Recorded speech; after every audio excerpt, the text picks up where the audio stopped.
Michael Burry is continuing to sound the alarm on the stock market, this time comparing the current environment to the mid-2000 period, which was about halfway through the crash of the internet companies and, well, was right before the 2001 recession and the beginning of a broader market decline. By now, I'm pretty sure Burry has just about compared today's market to every recession since the invention of the toothbrush, but hey, it's important to listen to what Michael J. Burry says because, in his words, don't take what I say seriously.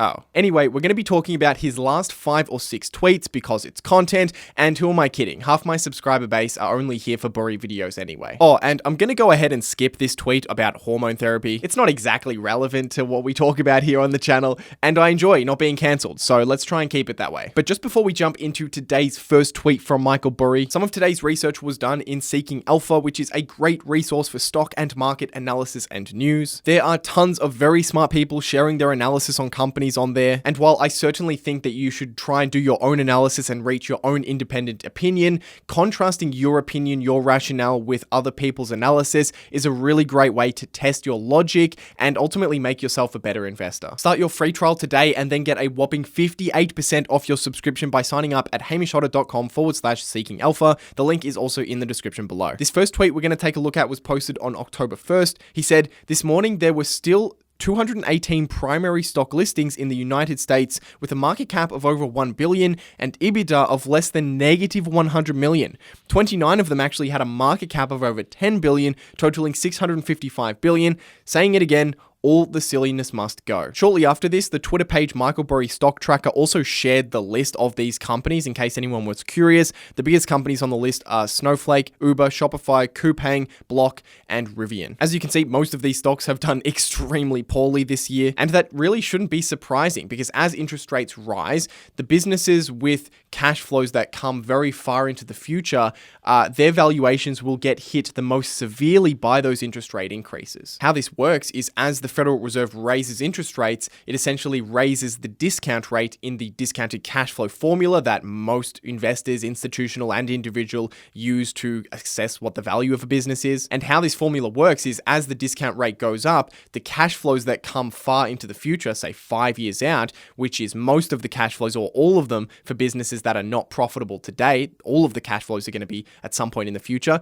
those cash flows get discounted the heaviest, which means it causes the most dramatic difference in the revaluation of those businesses, and through that process, those stocks get hit the hardest. And even beyond that, it's also not really surprising to see speculative, uncertain businesses get hit the hardest first when there's turbulence in the market because people want to take money out of businesses where they're not sure. They want to take money out of risky assets and move them towards safer assets, essentially. So is Michael Burry saying that all of these stocks, including Uber and Shopify, all of them should be going to zero?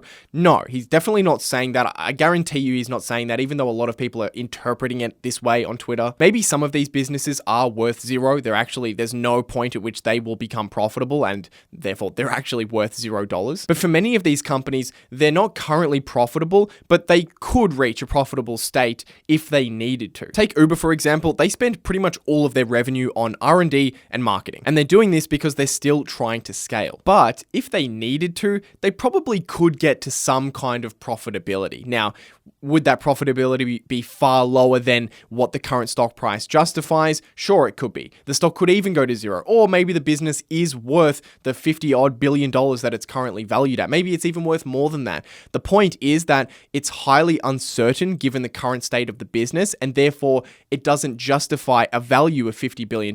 And that's the message that Burry is saying in his tweet, not necessarily that all of these companies will go to zero. Next tweet.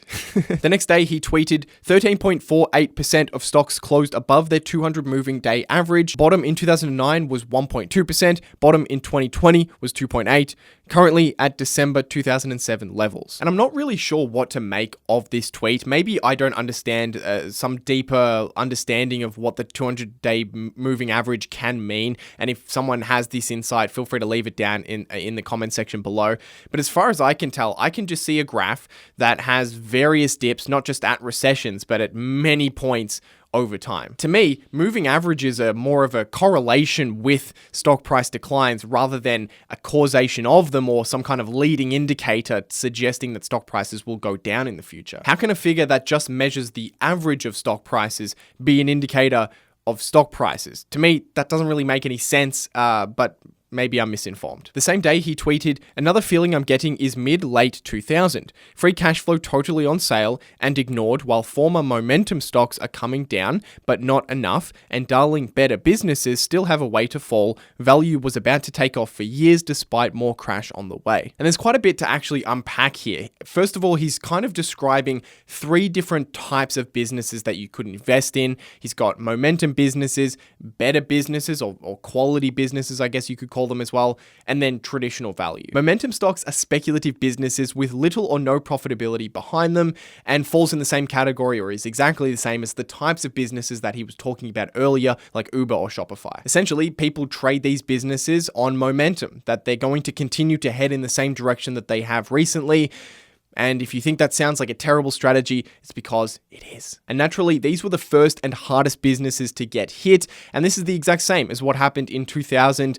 Internet companies that kind of formed the initial bubble in 2000, those businesses collapsed first and most significantly before the rest of the market had even, first of all, before there was even a recession and before the rest of the market had even started declining. The S&P 500 was still going up while speculative businesses, tech, internet companies were falling massively. Then there's a category that Burry calls better businesses. These are the companies I actually like to invest in the most. They have really high quality management teams that have a long track record of being effective at investing capital in the business, and they're also honest with us. They translate and give us all of the information transparently about what's happening in the business. And companies that have a distinct competitive advantage, some kind of protective layer around them that gives me confidence that even while we're in a turbulent market like right now, that on the other side of this, customers will come back because customers desire and almost need or do need the unique product that business sells. The thing about these businesses is most of the time, everyone can recognize that they're high quality businesses and therefore they're either fairly or overvalued most of the time. And you have to look out for unique opportunities where there's particular short-term bad news, or the business is having some kind of blip where they have poor performance for a couple of quarters or a year. Burry believes that these stocks have further to fall, and I don't really have any judgment on that comment specifically because I'm not a market timer. I don't try and look and see, this group of stocks have finished falling. They're going to go up now. I'm much more interested in assessing value, but I can give some insight for at least the businesses I've looked at over the past couple of years. They came from a position of being extremely overvalued in a lot of cases coming out of the pandemic. And now a lot of those stocks have come down for good businesses, but for many of them, they haven't come further enough. There's some good opportunities that I'm seeing, but mostly, broadly speaking, I kind of agree that it wouldn't be surprising, let's say, for high quality businesses to continue to see declining stock prices. And then lastly, he thinks that value is actually about to take off.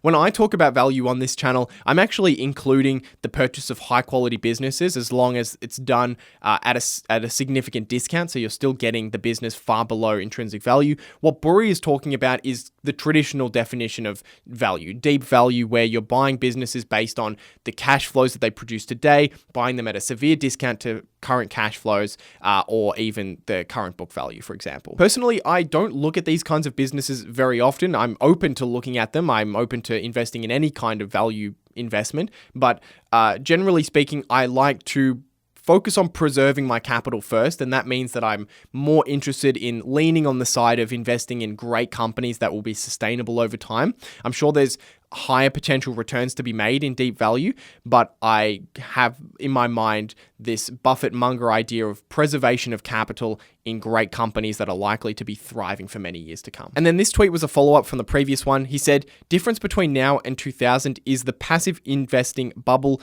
that inflated steadily over the last decade. All theaters are overcrowded and the only way anyone can get out is by trampling each other, and still the door is only so big." So essentially he's saying that some conditions look the same as 2000, but it's actually worse now. It's been exacerbated by this ETF index fund bubble. I'm not going to talk about that in today's video. I have an entire video dedicated to Michael Burry's thoughts on the crowded theater and the index fund bubble. I'll leave it linked down in the description below. And then just yesterday, he posted 2 tweets back to back. He said, "I admit I'm feeling greedy And then as a follow-up, he said, just remember, I was feeling greedy on the long side in 2000. And this is him basically as blatantly as you will get from Michael Burry.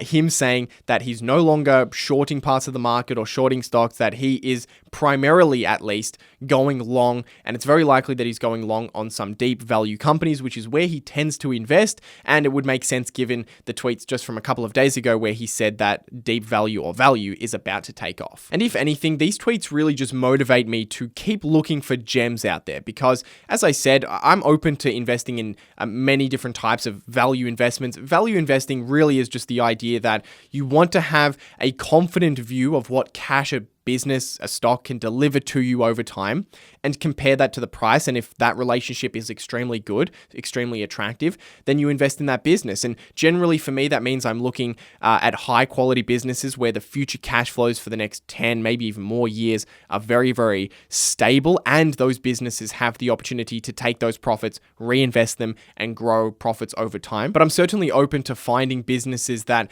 produce a lot of cash flow today. Maybe 10 years out, their future is far more uncertain, but the next 1, 2, or 3 years, they're going to produce a lot of cash flow and have the ability or intention to deliver that to shareholders in some kind of buyback or special dividend.